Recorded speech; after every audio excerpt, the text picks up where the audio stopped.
Hari ni nak terjah habis je. Bunyi kata kecil modal lah ni lah ke. Assalamualaikum Abang Yi. Waalaikumsalam. Abang Yi, lah ni mesti kecil modal ke? Oh, mesti kecil modal berlaku tu bagi mahal-mahal. Bagi mahal berlaku. Bagi mahal berlaku. Kita terjah doa sampai macam mana pula ni.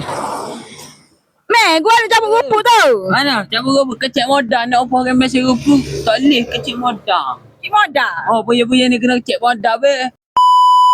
Allah mesti kecil modal ni. Sepenuh jualan kecil modal di MM Perbaca ni kalau nak belanja sofa mini L dengan meja kopi kecil ni dengan harga 320 je daripada harga asal dia 850. So, si awak dah jimat RM530. Untuk jualan kecil modal ni akan berlangsung pada 8 hari bulan 8 2020 ni, hari Sabtu ni di MM Perabot Bacok sahaja. Untuk dapatkan sofa mini L dengan harga 320 tu ada syarat dia. Syarat dia, awak kena walk in ke MM Perbacok, no booking, no online dan stok sangat-sangat limited. Pada hari tu juga, bukan kata sofa mini L dengan meja kopi jamu ke.